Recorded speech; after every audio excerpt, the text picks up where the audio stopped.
喂，Eddie，係，恭喜你喎！多謝多謝嚇，今年你成績都算幾好啦。覺得就你正式即係成季做練馬師啊，就今季應該係第二季。係。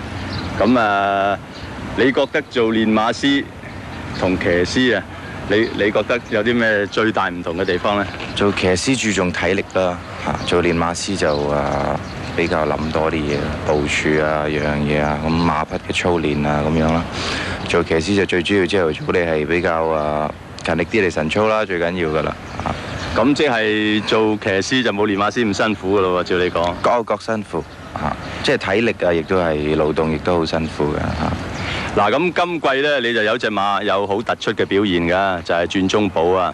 咁佢贏咗4場啊。咁季尾贏嗰場冠軍賽咧，應該係最出色啊。你對呢隻馬嘅評價點樣咧？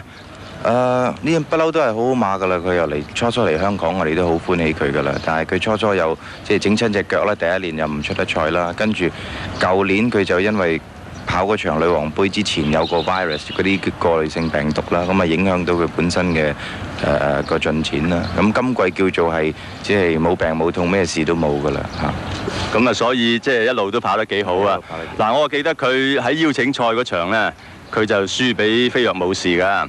咁收尾喺冠軍賽贏翻佢啊！咁你覺得即係嗰場輸俾飛躍武士嘅表現點呢？嗰場冇乜放頭馬，變咗佢流放太過辛苦啦留唔到喺前後，咁變咗即係人哋睇住佢跑呢，佢就比較跑得辛苦啲咁呢次如果我哋冇嗰個位衝上嚟，我哋一樣輸俾飛躍武士嘅啫。即係其實兩隻馬都係差唔多啦咁俾大家個跑起當時嘅環境同埋個運呢。嗱，咁另外有隻馬呢，就隻老馬包裝之星啊，就今季呢，就諗唔到佢都可以贏翻2場喎。你對呢隻馬又點呢？140磅我都唔係咁睇好噶啦，已經即係我哋話齋即係睇餸食飯咯，睇對手啊，睇場地啊咁樣咯。嗱，呢隻馬呢，就你會唔會覺得佢可能係老咗啦？即係唞一唞，即係再跑翻咁就會好過一氣跑啦。就唯有係咁嘅啫，佢到咁嘅年紀，我都好少話即係由季初一路用到去季尾，多數係跑下佢又唞下佢咁樣，等佢慢慢有機會回下氣啊。嗱，呢隻馬今季佢都已經8歲啦，第二季就9歲噶啦。係啊。咁下一季你又用咩方法呢？呢隻馬即係點樣練佢呢？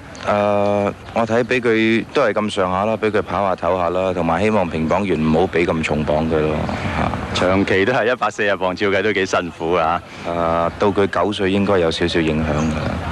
嗱，聽見呢就話你下一季呢就會用一個英國騎師喎，係咪啊？考慮緊，而家都係即係睇下啲馬主嘅反應啊，同埋睇下佢喺嗰邊嘅練馬師肯幾時放人啊，咁仲喺度傾緊。究竟係邊一位呢？傾緊黎恩偉。哦，傾緊黎恩偉。咦，黎恩偉幾犀利㗎喎！佢嚟過香港都表現好好啊。咁希望你可以揾到佢啦。多謝。你下一季會唔會馬匹多啲呢？